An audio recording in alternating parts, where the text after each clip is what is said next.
When we as fans think of the Royal Rumble, our minds race to the spectacle of it all.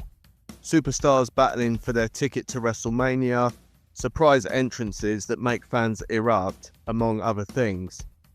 But beyond the limelight of the Rumbles we have watched on pay-per-views and premium live events, there lies a less than likely thought about chapter in Rumble history, and that is the additional Royal Rumble matches that we were treated to on weekly television or at additional events.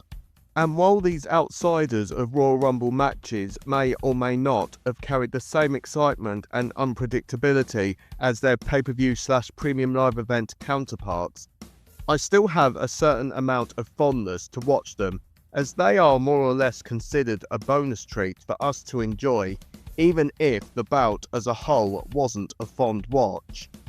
And here we will take a look back at the lesser known Royal Rumble matches that took place outside of the traditional pay-per-view/premium live events held at the beginning of each year. Should any of you remember any other televised Royal Rumbles that I don't bring up here, then please let me know. The first entry on this list is the King of the Hill Battle Royal from Extreme Championship Wrestling, held in December of 1996.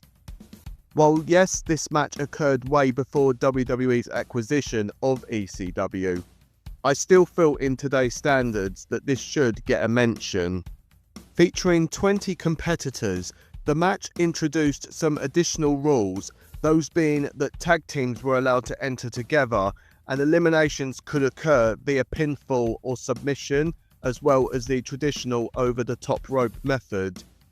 In a video I previously produced covering this match, several viewers pointed out an interesting detail I initially did not pick up on, and that was that most of the participants didn't seem like they were dressed to compete at all. Do check out my video on this match if you want to learn more.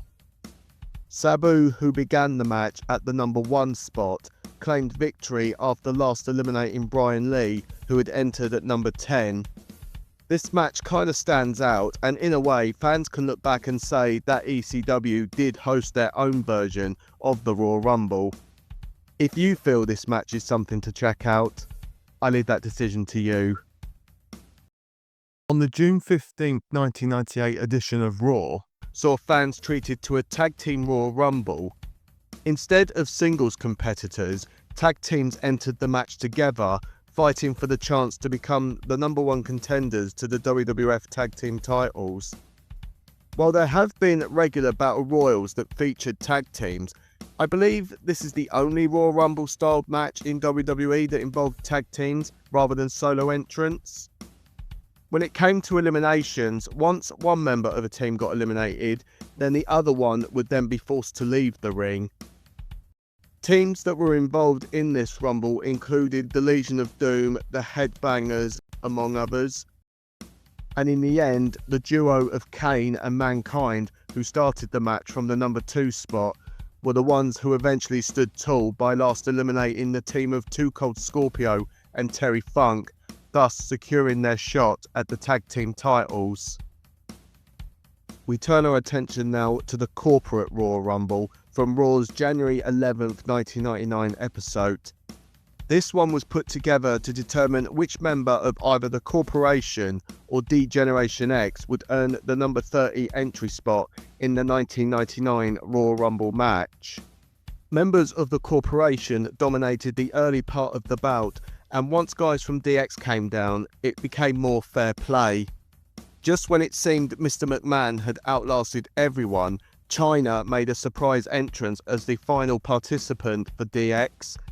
And with thanks from a distraction by Stone Cold Steve Austin, Chyna eliminated Mr. McMahon, securing the win and earning herself the number 30 spot, along with becoming the first woman to earn a spot in a Royal Rumble match. Later that year, on SmackDown's September 16th episode, a 5-man televised Royal Rumble was featured, where the winner would get inserted into a 6-pack challenge for the WWF title at the Unforgiven pay-per-view. Undertaker, who entered last, dressed in street clothes, went to the commentary table first instead of competing. When The Rock and The Big Show were both balanced on the top rope, Undertaker eventually entered the ring and dumped out both Rock and Big Show. Now, despite winning, The Undertaker would end up walking out of WWE after a disagreement with Mr. McMahon and therefore did not take part in the six-pack challenge at Unforgiven. In reality, he had to take time off due to a groin injury, hence why Undertaker never really competed in the five-man Rumble. We now head to WCW territory for the Countdown to Armageddon match. Taking place on WCW Thunder, held in Melbourne, Australia, it was WCW's short-lived attempt to pull off their own version of a Royal Rumble format. It was announced that the bout would feature 30 entrants, but 29 were actually involved. It had little promotion, which led to some fans not even being aware until the day of the broadcast that WCW's own Royal Rumble would be happening. And even though there were some big names featured in the bout, including Sting, Booker T, Scott Steiner and Kevin Nash, some may have seen this as an unannounced additional attraction rather than a crucial main event. In the end, it was Mike Awesome who won the match from entry number 18, with assistance from Bill Goldberg, who wasn't actually a participant. This led to Mike Awesome being rewarded with a shot at the WCW World title. In the lead up to the 2004 Royal Rumble pay-per-view, SmackDown's general manager Paul Heyman was making things tough for both John Cena and Chris Benoit. One of these times Heyman decided on doing something to wear Benoit out came on SmackDown's January 8th episode, when Heyman made him take part in a mini Royal Rumble style match where Chris Benoit would face off with the three members of the Full-Blooded Italians faction.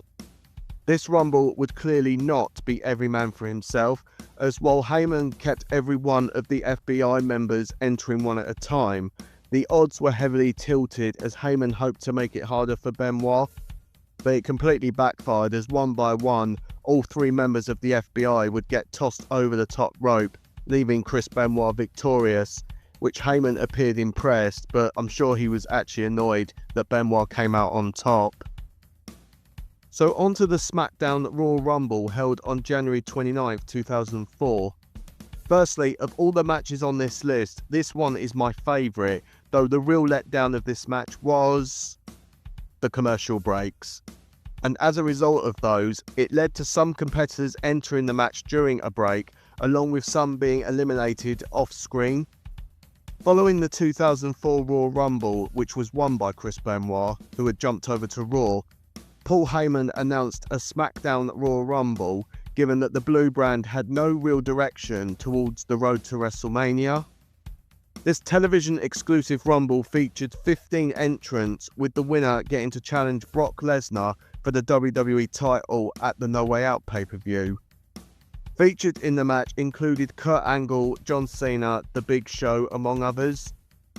After last eliminating Kurt Angle, it was Eddie Guerrero, the number 13 entrant, who came out on top, and he would end up defeating Brock Lesnar at No Way Out and became WWE Champion. Unlike the other matches featured in this upload, this next bout, from Raw's January 22nd, 2007 episode, played out like a Royal Rumble of sorts. The events leading up to this match was that WWE Champion John Cena was due to go one-on-one with Jonathan Coachman. When Cena was in the ring, the coach came out and informed Cena that he would have to compete in another match first before he could get his hands on him. Coach announced the match as a Rumble-style over-the-top rope challenge, where he made the other competitors target Cena specifically. Once Lance Cade and Trevor Murdoch made it to the ring, the match began, and instead of a countdown that we normally see in the corner of the screen, the coach instead announced when other competitors came out. With the exception of Trevor Murdoch, who John Cena eliminated first, the Great Khali eliminated everyone else, including Cena himself. Without the traditional countdown and the fans' counting chants, this one comes across as a bit of a weaker entry regarding these extra Royal Rumbles. Our next entry on this list was put together during Hornswoggle's storyline, where he was portrayed as Vince McMahon's illegitimate son. Hornswoggle was due to enter the 2008 Royal Rumble, and on Raw's January 14th episode, he would be forced by McMahon to compete in a mini Royal Rumble style match. Hornswoggle was the first to enter, and then the theme music of Mr. Kennedy played, but instead a little version of Kennedy came out instead. Followed by little versions of Mankind, Batista and Kane, Hornswoggle eliminated each one of them, and when the last entrance music played, which was the Great Khali came out instead to ambush Hornswoggle, which was likely under orders from Mr. McMahon.